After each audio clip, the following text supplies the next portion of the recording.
Hi, all. Welcome to the Solely Rested channel where we are live every Tuesday morning at 10 a.m. Eastern Time. Today we are talking about dogs, a topic everybody has to love. Am I right? I am very much a dog person. Today we actually have an extra dog on our homestead. Come here, Tucker. We are dog sitting for a couple weeks. A friend has gone away on vacation, the family, and they asked us to take care of Tucker. And Tucker's been getting along very well with Bixby, our Labradoodle. Tucker is a full-bred poodle. And when I was a kid, I had a little miniature poodle named Rusty, cute, dark brown. But he was such a yapper. I mean, all the time, that dog. If he heard any sound at all, he was barking for 5 minutes. Drove us insane. Looking back, I wish I had known more about dog training. I would have done a somewhat better job, I'm sure, of training him, and he would have been, nicer to live with, but I still did adore our Rusty. Anyway, I was just a little kid then. Tucker is a full-grown, full-size poodle, and what a difference. He's so smart, and he is not at all a yapper in any way like the poodle I'm used to. So it's been a joy having him here. But I wanted to introduce you to Bixby. He is our Labradoodle we've had for 6 years now. He's an absolute sweetheart. We actually did not name him. I hated his name for the longest time, but I decided, okay, I'll just live with it because it does remind me of my favorite Dr. Seuss book. I was a storyteller for, I guess, being a decade, and I would always do Dr. Seuss story times on the week of his birthday. And I would always make sure that we read, Oh, the Places You'll Go. And at the end it says, be your name Bixby or Boxbaum or Bray or Mordecai Alley Van Alley O'Shea. Get off.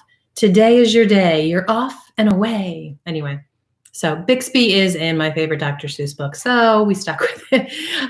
Now that we are sugar makers, I think it's really funny because his name, we always call him Bix, sounds a lot like bricks, which is the measurement that you use to know that your syrup is at syrup state. Totally different topic, though. Come here, Bix. Come here. This is Bixby. He looks like he's really old. He's only 6 years old, but that's his coloring. He is a Labradoodle, and it's an unusual color for a Labradoodle. He was bred on an Amish farm where I don't think they really took too many high priorities in their breeding. So his color is odd, but he is a sweetheart. People tell me he looks like a Irish wolfhound, I think it is. Here, Max. Because he does have the same coloring as one.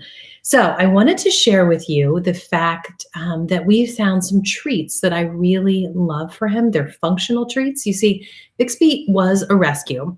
He was purchased from that Amish breeder farm by someone who was going to train him as a service dog. Not like a seeing eye dog, but a service dog where they will pull weights, pull carts to take places for people who are disabled. So he had to be able to pull a certain amount of weight. I don't even remember how much. But at his 6-month checkup, the vet had to check for a lot of different things to make sure he was up to standards to be a service dog. And he failed the test because of his hip. He has a bad hip, probably because of bad breeding, and would never be able to pull a cart with a lot of weight in it without permanently harming his hip. So we heard that the owner was just getting rid of him, and we immediately, within a day, had him in our home because we wanted to rescue this sweet guy. We did not realize it at the time that Amish breeders are known for being cruel to their animals, and I have no doubt that's what happened to Bixby. He had a lot of issues that we had to work through, and one of his main ones that still bothers him today actually is anybody that's about 3 feet high or shorter terrifies him. So I have a feeling that the Amish breeders just had no discipline over their kids who were being cruel to the dogs, is my assumption, because Bixby is just terrified of kids. And a lot of things we discovered that he was terrified of. And anytime that you did any sudden movement or raised your arm, he would go cower. So it's really sad. He has worked through a lot of those, but he is still extremely shy and very quick to be on edge and run at the drop of a hat, anything that might scare him. So we love to treat him. And when I discovered these functional treats, I was so excited because they're actually for hip and joint support. They are from what he tells me, delicious. They are made of, look, he knows what they are. They are, and I usually don't feed it to him in the bag. I have a container, but I guess he saw that sitting here, didn't you, Bex? You saw it, I know. They are chicken and sweet potato flavored. The sweet potatoes are high in fiber, which are so good for dogs. And the chicken, of course, is high in protein, which is very important for a dog. But the best part of these treats is that they have each treat has 100 milligrams of glucosamine HCl, which is a natural lubricant, which really supports the cartilage, which is so important in his bad hip, that cartilage stays strong to support the bone. And the glycosamine also strengthens bone and reduces inflammation, which, wow, that's so important. So I guess it's kind of like I'm giving him some ibuprofen every day when I give him the glycosamine. I don't know what I'm talking about. That's just my guess because of the inflammation. But I do know he absolutely loves these treats. Come here, Max. Sit. Now you're going to be out of the range of the camera. There we go. Such a good boy. Such a good boy. Down. No, not Paul. Down. Down. Sit.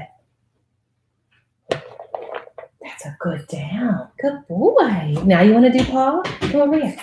Come over here. Sit. Oh, Tucker wants in on the action. You don't get the special treats, Tucker. I got to get some different ones for you. Sit. Paw. Paw. Good paw. Good boy. So Bixby gets 3 of those a day because of his size, and that gives him his daily amount of glycosamine that helps support the cartilage and bones that help his hip. So I have not seen his hip go out in quite a while since I've been feeding him these treats. So I'm hoping that they're helping. If not, he absolutely loves them, so it's not a loss, that's for sure. But when his hip would go out, it like really breaks my heart. He'll be running joyfully, having a grand old doggy time, and all of a sudden he'll stop and his hip will kind of like go under him and he will just yelp out in horrible pain. Thankfully, every time I've seen it happen within maybe 10 or 20 seconds of him just kind of working it out and slowly limping around, it'll pop back in and he'll be fine and he'll be off again just as usual. So thankfully, we haven't had any serious problems from it. And hopefully this glycosamine treats are going to really keep it strong and keep him young and keep him with us without problems for a long time. I wanted to show you why it's important to us that we have a dog here on our homestead. We have 14 acres and it is very rural. Whoops, I pulled up a picture on my phone here to show you that, oh, it's not gonna be glare on the computer. You're not gonna be able to see the picture very well. Maybe you can see that. There you go, there you go. So there's our homestead, it's our barn, and our house. And of course, this whole thing is not our homestead. It's 14 acres, so right about the area that I'm circling there. And Bixby knows the area well, and he has free range of that area, and he is wonderful at doing what dogs do and keeping his territory marked. And believe it or not, it makes an amazing difference with the predators. In areas so rural, we have bobcats, wolves, coyotes,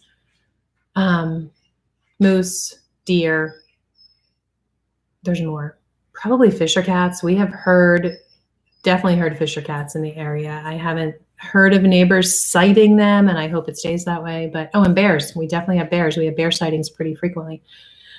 So having a dog that keeps an area marked and keeps those animals at bay and on the borders of our property is very important to us.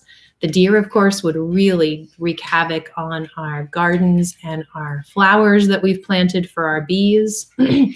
And of course, all the other predators would wreak havoc on our free-ranging chicken. So it's very important to us that we have a dog that keeps all of those predators leery and knowing that maybe this isn't an area they want to come into.